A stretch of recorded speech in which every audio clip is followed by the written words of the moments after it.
सभी साथियों को नमस्कार। आज के इस वीडियो में हम बात करेंगे रेलवे ग्रुप डी एग्ज़ाम 2026 के लिए इम्पोर्टेंट क्वेश्चनों के बारे में।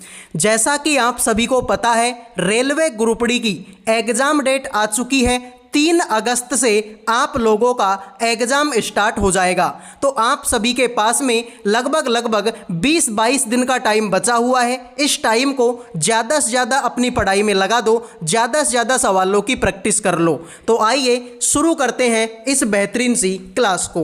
तो ध्यान से देखो मेरे भाई, एक निश्चित तर्क का अनुसरण करते हुए 1259 से संबंधित है। उसी तर्क का अनुसरण करते हुए 1779 से संबंधित है। उसी तर्क का अनुसरण करते हुए 24 निम्नलिखित में से किससे संबंधित होगा। तो सारे के सारे स्टूडेंट बताएंगे मेरे भाई इस सवाल का राइट आंसर क्या होगा। तो सीधी सी बात है, आप लोगों से बोला गया कि 12 का संबंध 59 के साथ में है। तो 12 का संबंध किसके साथ में है? 59 के साथ में। साथ में मेरे भाई 17 का संबंध है 79 के साथ में। अब आपको बताना है कि 24 का संबंध किसके साथ में होगा। तो मेरे भाई देखो कैसे कर सकता हूं मैं। एक काम तो ये कर सकता हूं कि 12 को 5 से गुणा करूंगा तो 12 पंजो 60 होगा। 60 में से 1 कम करूंगा, आंसर हो जाएगा मेरे भाई आपका 59 हो जाएगा। लेकिन ये तरीका इसमें अप्लाई नहीं हो सकता, क्योंकि 17 पंजो 85 और 85 में से 1 कम करूंगा तो आंसर 84 आता है, जबकि यहां पर तो 79 है। इसका मतलब 5 से गुणा करने का लॉजिक तो अप्लाई नहीं हो पाएगा। तो 4 से गुणा कर लो मेरे भाई। 12 को 4 से गुणा करो तो 12 चौके 48। 48 में अगर 11 जोड़ दूं तो आंसर मेरे भाई से 59 हो जाएगा। इसको भी 4 से गुणा करो, 17 चौके 68। 68 में अगर 11 जोड़ दूं तो आंसर 79 हो जाएगा। तो लो मेरे भाई, तो लॉजिक क्या बना? गुणा 4 कर दो और 11 जोड़ दो, गुणा 4 कर दो 11 जोड़ दो। तो इसको भी गुणा 4 कर दो तो मेरे भाई 24 चौका 96 और 11 जोड़ दो तो 96 और 11 कितना होता है? 107 होता है। तो जिन्होंने बी आंसर दे दिया उनका सही हो गया, बाकी सभी का ये सवाल गलत हो चुका है। आइए अगले क्वेश्चन पर बढ़ते हैं। देखो मेरे भाई, एक निश्चित कूट भाषा में फास्ट को 6842 के रूप में कूटबद्ध किया जाता है। TILE को 5761 के रूप में कूटबद्ध किया जाता है। दी गई कूट भाषा में टी के लिए कूट क्या होगा। तो सारे के सारे स्टूडेंट बताएंगे कि टी का कोड क्या होगा। तो ध्यान से देखो, इसमें भी टी है, बिल्कुल है। इसमें भी टी है, बिल्कुल है। तो ऐसा कुछ ढूंढ लो जो दोनों में हो। तो आप बोलेंगे कि मेरे भाई 6 इसमें भी है और 6 इसमें भी है। इसका मतलब ये 6 ही आंसर आपका हो जाएगा। तो डी आंसर देने वालों ने मौज कर दी है, बाकी सभी का सवाल गलत हो गया। आओ मेरे भाई, यदि प्लस और माइनस को आपस में बदल दिया जाए, गुणा और भाग को आपस में बदल दिया जाए, तो निम्नलिखित समीकरण में प्रश्न चिन्ह के स्थान पर क्या आएगा। यह सवाल भी मेरे भाई जबरदस्त सवाल है। इस तरीके के सवाल आपकी एग्जाम में पूछे जाएंगे। तो मेरे भाई ध्यान से देखो, 140 का 140, लेकिन आगे तो गुणा का चिन्ह है, जबकि सवाल में बोला है कि गुणा और भाग को बदल दो। तो गुणा की जगह पे भाग लगा दो और 2 लिख दो मेरे भाई। आगे तो माइनस है, सर प्लस और माइनस को बदलना था तो माइनस की जगह पे प्लस लगा दो, 4 लिख दो। आगे भाग है, भाग की जगह पे तो गुणा लिखना है तो मेरे भाई भाग की जगह पे गुणा लिख दो, 56 लगा दो। आगे प्लस है, प्लस की जगह पे माइनस लिख दो और मेरे भाई 82 लिख दीजिए। 140 में 2 का भाग देंगे, 70 आंसर आएगा। प्लस में 56 को 4 से गुणा करेंगे तो मेरे भाई 224 आंसर हो जाएगा। माइनस का 82 तुम्हारा आंसर हो जाएगा। फिर आगे आ जाओ मेरे भाई, 224 में 70 जोड़ेंगे, 294 आंसर होगा। 294 में से 82 घटाएंगे तो 212 आंसर होगा, जो कि ऑप्शन सी है। तो सी आंसर देने वालों के मजे हैं, बाकी सभी का सवाल गलत है। वीडियो में आगे बढ़ने से पहले जो भी student railway group D exam 2026 की तैयारी कर रहे हैं, उन सभी के लिए करंट अफेयर का, जीके का, रीजनिंग का और मैथ का, इन चारों सब्जेक्टों का PDF तैयार कर दिया केवल 100 रुपये में। 100 रुपये में चारों सब्जेक्टों के पीडीएफ आपको मिलेंगे। इसमें आपको इंपॉर्टेंट क्वेश्चन मिलेंगे, साथ में उन क्वेश्चनों के ऑप्शन मिलेंगे और फिर उनका डिटेल में सॉल्यूशन आपको दिया जाएगा। यानी कि कुल मिला के जो क्वेश्चन है वो उसी पैटर्न पर मिलेंगे जैसे पैटर्न से तुम्हारी एग्जाम में क्वेश्चन पूछे जाते हैं। अगर कोई बच्चा ध्यान से मन लगा के इस पीडीएफ को पढ़ता है तो उसका सिलेक्शन पक्का है, क्योंकि मेरे भाई अब से पहले भी हमने पीडीएफ बनाई और उससे बच्चों को काफ़ी ज़्यादा जो हेल्प है वो देखने को मिली है। बच्चों ने खुद ने आके बोला कि सर आपके पीडीएफ से काफ़ी सारे क्वेश्चन हैं जो हमें एग्जाम में देखने को मिले। तो मात्र 100 रुपये का पीडीएफ है और मैं गारंटी देता हूँ इस पीडीएफ से काफ़ी सारे क्वेश्चन हैं जो आपकी एग्जाम में मिलेंगे। तो चारों सब्जेक्टों का पीडीएफ केवल 100 रुपये में आपको दिया जाएगा। जिनको भी चाहिए इन नंबरों पे व्हाट्सएप मैसेज करके मात्र 100 रुपये में चारों सब्जेक्टों का पीडीएफ आप ले सकते हो। आइए नेक्स्ट क्वेश्चन पर बढ़ते हैं। लाइक और सब्सक्राइब कर दीजिए मेरे दोस्त। लाइक और सब्सक्राइब करने का कोई पैसा आप लोगों का नहीं लगता है। तो सवाल तुम्हारे सामने है, कुछ धातु लोहा है और कुछ लोहा स्टील है। तो मेरे भाई ध्यान से देखो, कुछ धातु ऐसी हैं जो कि लोहा है और कुछ लोहा आपके स्टील है, कुछ लोहा आपके क्या हो गए, स्टील हो गए। तो सवाल को अब चेक करो, कुछ धातुएं स्टील है क्या मेरे भाई? कहाँ पर है यार? ये धातु का गोला है, ये स्टील का गोला है, इनके बीच में तो कोई संबंध नहीं है। इसका मतलब मेरे भाई ये तो गलत हो गया। दूसरा देखो, सभी स्टील लोहा है क्या? कहाँ पर है मेरे भाई? सारी की सारी स्टील लोहा। कुछ स्टील तो लोहा है, सारी की सारी तो नहीं है। इसका मतलब ये भी गलत है। तो न तो एक और न ही दो, कोई सा भी अनुसरण नहीं करता। आइए नेक्स्ट क्वेश्चन पर बढ़ते हैं। अंग्रेजी वर्णमाला क्रम के आधार पर TAHO किसी निश्चित प्रकार से XELS से संबंधित है। ठीक उसी प्रकार HOVC LSZG से संबंधित है। समान तर्क का अनुसरण करते हुए NUBI निम्नलिखित में से किससे संबंधित होगा? तो बताओ मेरे भाई इस सवाल का आंसर क्या है? तुम्हारे सामने है TAHO। तो T आएगा 20 नंबर पर, A आएगा 1 नंबर पर, H आएगा 8 नंबर पर, O आएगा 15 नंबर पर। इसको देखेंगे तो X आएगा 24 नंबर पर, E आएगा 5 पर, L आएगा 12 पर, S आएगा 19 पर। 20 में 4 जोड़ेंगे 24 होगा, 1 में 4 जोड़ेंगे 5 होगा, 8 में 4 जोड़ेंगे 12 होगा, 15 में 4 जोड़ेंगे 19 होगा। तो सब में मेरे भाई 4 4 4 4 जोड़ा है। तो NUBI को देख लो, N आएगा 14 पर, U आएगा 21 पर, B आएगा 2 पर, I आएगा 9 पर। तो सब में मेरे भाई 4 4 और 4 जोड़ना है। तो 14 और 4 18, 18 नंबर पर R होगा, 21 और 4 25, 25 नंबर पर Y होगा, 2 और 4 6, 6 नंबर पर मेरे भाई आपका F होगा, 9 और 4 13, 13 नंबर पर M होगा। RYFM। जिन्होंने ए आंसर दे दिया है उनके मज़े हो गए, बाकी सभी का ये सवाल गलत हो चुका है। आइए नेक्स्ट क्वेश्चन पर बढ़ते हैं। किसी निश्चित कूट भाषा में विल मेक यू को इस तरीके से लिखा जाता है और यू सी वाट को इस तरीके से लिखा जाता है। इसी भाषा में बताओ यू को कैसे लिखा जाएगा? तो देखते हैं आप में से कितने बच्चे सवाल का आंसर करेंगे। तो मेरे भाई यू का कोड पूछा है आपसे, अब चेक करो, यू इस लाइन में भी है और यू इस लाइन में भी है। तो ऐसा कुछ ढूंढ लो जो दोनों में हो। तो आप बोलेंगे कि सर ये जो FT है वो इसमें भी है और FT इसमें भी है, मतलब यही आंसर हो जाएगा। भाई यू इसमें भी है और यू इसमें भी है, तो FT इसमें भी है, FT इसमें भी है, यही आंसर हो जाएगा।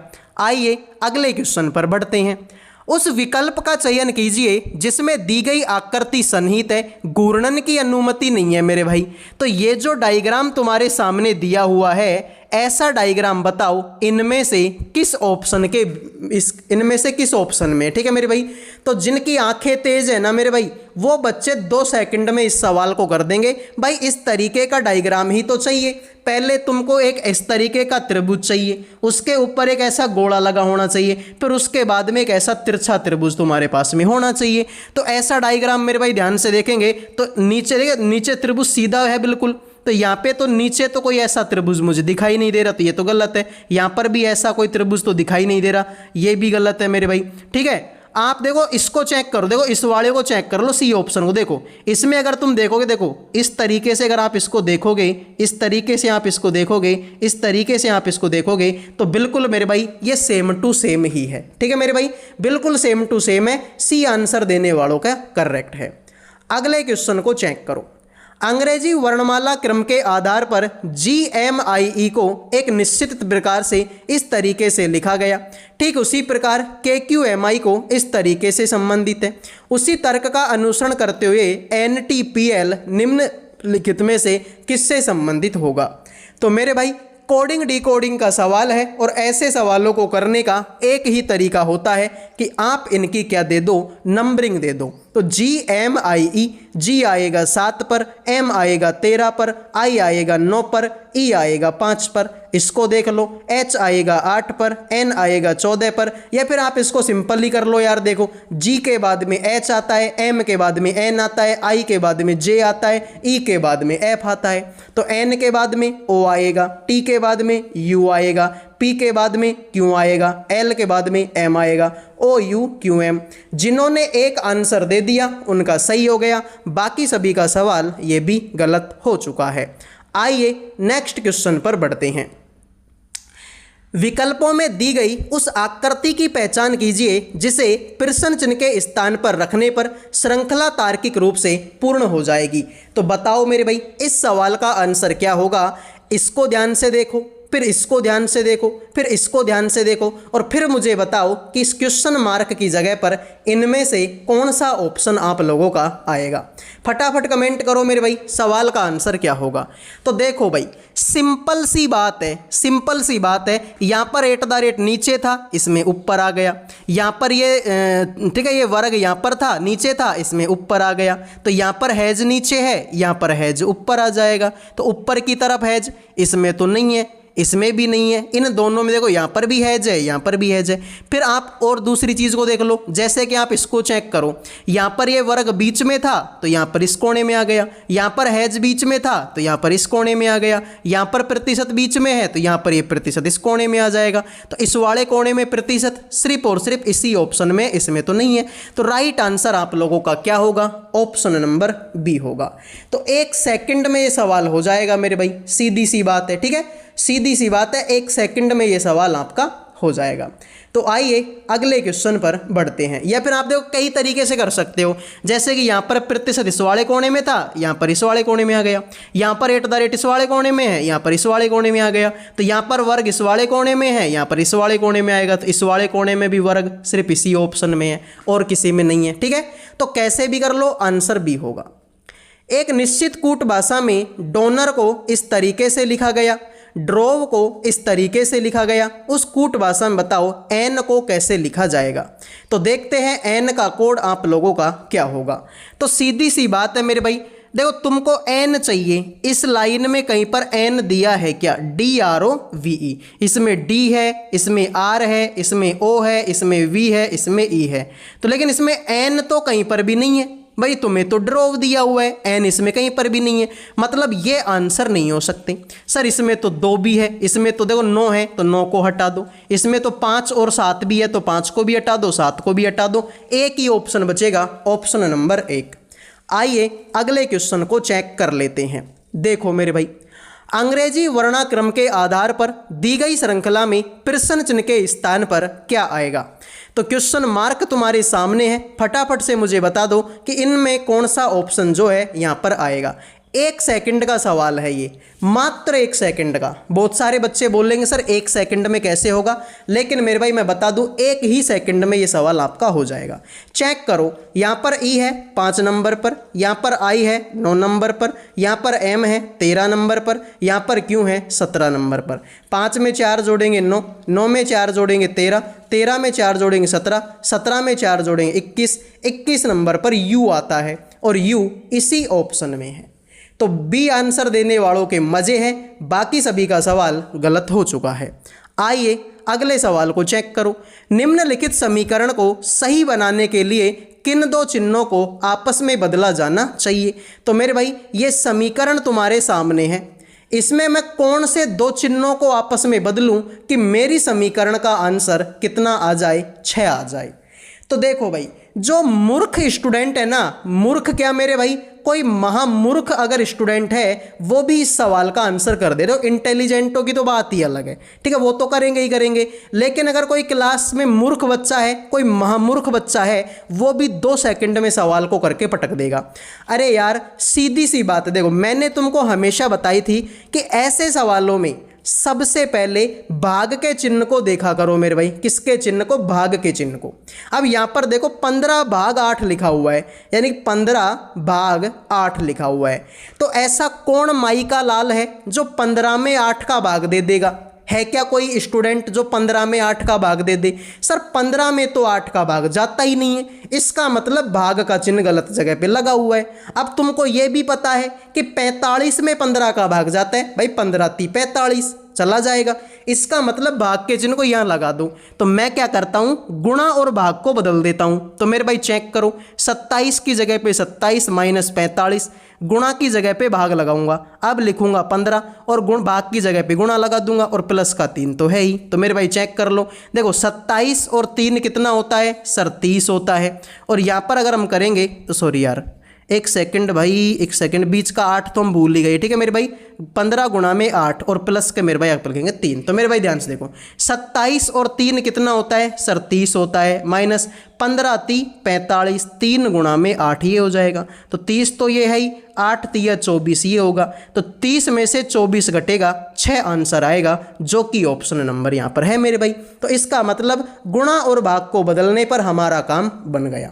तो जिन्होंने एक आंसर दे दिया है उनके मजे हो गए हैं, बाकी सभी का सवाल गलत हो चुका है।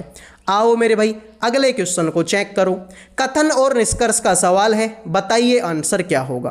तुमसे बोला कुछ हुक हैं जो कि रैग हैं और सभी रैग आपकी बोतल हैं। तो मेरे भाई चेक करो, कुछ हुक हैं जो कि मेरे भाई आपके रैग हैं और सभी रैग आपकी बोतल है। जितनी भी रैग हैं वो सारी की सारी बोतल हैं। तुम देखो भाई, कुछ बोतल आपके हुक हैं क्या? बिल्कुल मेरे भाई, चेक कर लो यार तुम लोग। देखो ये किसका गोला है सर? ये बोतल का। ये किसका गोला है? हुक का। तो मेरे भाई कुछ बोतल आपके हुक हैं, ये बात बिल्कुल सही है। इसका मतलब पहला ऑप्शन आपका करेक्ट है। दूसरा है सभी बोतल रैग है क्या? कहाँ पर है मेरे भाई सारी की सारी बोतल रैग? देखो सभी रैग बोतल हैं, यानी जो रैग है ना रैग, वो बोतल हैं। जबकि सवाल में क्या बोला? सभी बोतल रैग। सर तो उल्टा बोल रहे हैं भाई, सवाल में तो ये बोला कि सभी रैग बोतल है और यहाँ पर क्या बोल रहे हैं? सभी बोतल रैग है। तो उल्टा हो गया मेरे भाई, इसका मतलब ये भी गलत है। तो केवल एक तुम्हारा क्या करेगा? अनुसरण करेगा। जिन्होंने एक आंसर दे दिया है उनके मजे हो गए, बाकी सभी का ये सवाल गलत हो चुका है। तो ये थी आज की क्लास। उम्मीद करूंगा क्लास आपको पसंद आई होगी। पसंद आई है तो वीडियो को लाइक करो, चैनल को सब्सक्राइब करो। अगले वीडियो में मिलेंगे। जय हिंद, जय भारत।